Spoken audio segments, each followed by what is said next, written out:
If you were to ask me, Joe, what would you wear the next time you smacked fire off somebody? So if you've been following me for a minute, then you know my son's a boxer, and this kid's an absolute brute. But what this kid has learned over time is to be slow to anger or slow to act on his frustrations, which is extremely good for somebody that is as strong as this kid and as talented as this kid is. Now, with that being said, my son loves very deeply. He's very emotionally in tune, and he's extremely loyal. To a fault. Words don't hurt this kid. He's grown up in a family where all we do is talk crap. That's how we show love and affection. You can't really talk crap to this kid and get him riled up. So when I get phone calls like I did last week saying my son's bullying, it's hard for me to believe. It's not in this kid's nature. He's not a bully. He don't start it. He never has. He got 3 days lunch detention. What actually happened, this kid tries to interject himself into my son and his group of friends while they're talking mess. I guess the kid gets a little personal. My son's like, chill. You're making it too personal. Move around. Kid keeps going. Kid says some stuff about family. That's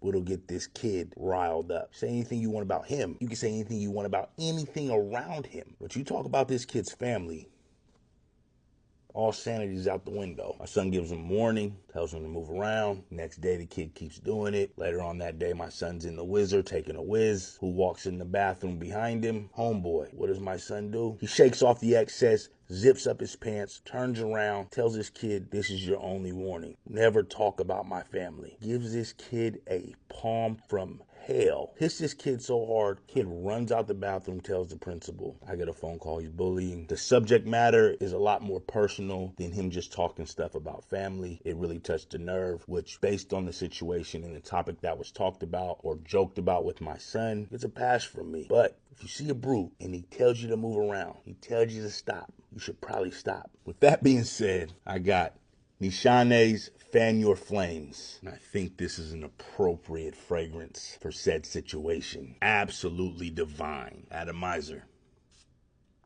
Off rip will tell you this is a 9 out of 10 for me. This is one of those fragrances that I would advise you highly to get a sample, to go somewhere and put your nose on it, but don't smell it on a stripper. Maybe you want to smell it on a stripper.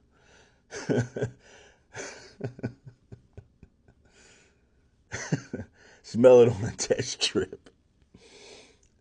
But get it on skin. Get it on skin or spray it on your stripper, whatever you want to do. Because this does not smell anything similar to what it does on skin on the tester. Nishane's Fan Your Flames is an absolute wonder. You have coconut, tobacco, tonka bean, cedar, but it's Chinese cedar, and that gives it this deep, smoky vibe. Amazing. And then it has moss, oak moss. It has oak moss. Speak of the devil.